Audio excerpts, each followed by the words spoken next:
Mtazamaji wa Mpenja TV, jina langu ni Teddy Tino. Karibu sana tuangazie michezo na taarifa zilizo tufikia hivi punde. Ni kwamba klabu ya Simba rasmi imekamilisha usajili wa beki wa kulia Nathaniel Rafael Chilambo kwa mkataba wa miaka 3 akitokea Azam FC.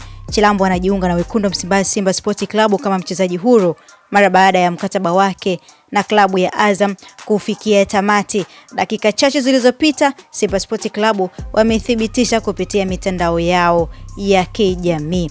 Ujio wa Chilambo ndani ya Simba unalenga kuongeza nguvu, ushindani na kasi kwenye upande wa ulinzi wa kulia, akitazamwa kama mrithi wa mbadala wa muda mrefu wa mkongwe Shomari Kapombe. Beki huyu kijana mwenye umri wa miaka 26 anajulikana kwa nidhamu ya ukabaji, kupiga crosses zenye macho na kushiriki kamilifu kwenye mashambulizi ya pembeni. Hasa Nathaniel Chilambo amekuwa mwenye mwili mkubwa kwa Azam FC katika msimu ya hivi karibuni kabla ya kuamua kutafuta changamoto zingine. Sasa beki huyu mwenye miaka 26 ana uwezo wa kudumu, yani stamina, akiwa mmoja mabeki walio kimbia zaidi uwanjani akiwa na Azam FC, akicheza dakika zote 90 katika mechi ngumu za mwisho wa msimu uliopita kama dhidi ya Dodoma Jiji na Coastal Union. Lakini pia ana nidhamu kubwa ya ukabaji, ni nadra kupitika kirahisi kwenye 1v1 defending. Ana kiwango kidogo sana cha kuonyeshwa kadi nyekundu, ni manake ana nidhamu zaidi. Lakini pia ana uwezo wa kuanzisha mashambulizi, ana uwezo mkubwa wa kupandisha timu ikitokea nyuma na kupiga pasi za mwisho, assist kutokana na cross zake sahihi.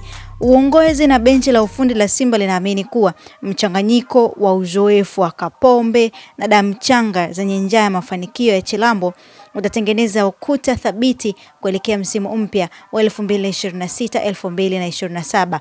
Hasa Chilambo anakuwa mchezaji wa pili kutambulishwa na Simba Sports Club mara baada ya hapo jana Simba kumtambulisha kiungo Kelvin Nation akitokea Pamba Jiji, ambaye pia amewahi kucheza timu moja na Yusufu Kagoma, ambaye kwa sasa hivi rasmi anakwenda kuungana naye akiwa na Simba Sports Club, yani wanakwenda kukutana tena. Sasa tunafahamu tetesi za usajili zimekuwa ni nyingi, ukiachana na Simba leo hii kumtambulisha Chilambo, lakini pia na jana kumtambulisha Kelvin Nation. Simba wamekuwa na husisho pia na Ibrahim Doumbia. Huyu ni mshambuliaji wa kimataifa na mfungaji bora kutokea nchini Mali.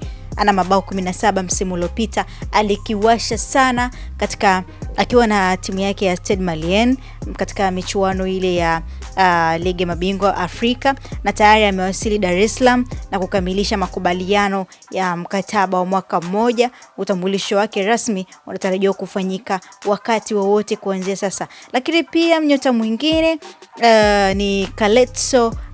Huyu ni ripoti zinaelezwa kuwa Simba imekamilisha usajili wa winga huyo wa kushoto, umri wa miaka 29, akitokea klabu ya Sehune United ya Afrika Kusini. Simba imezindua kampeni ya usajili nchini ya kauli mbiu ya A New League Begins, huku uongozi ukiwa tayari umewaaga wachezaji 7 ikiwa pamoja na Musa Pimpin Kamara, Shamu Karabu pamoja na Nabi Kamara na wengine wengi, ili kupisha ingizo jipya la vyuma vya kimkakati. Mpaka sasa hivi sajili 2 zimekwisha kutambulishwa. Unazizungumziaje? Ni usajili upi umeuelewa zaidi? Mimi ni Teddy Tino, endelea kufuatilia Mpenja TV.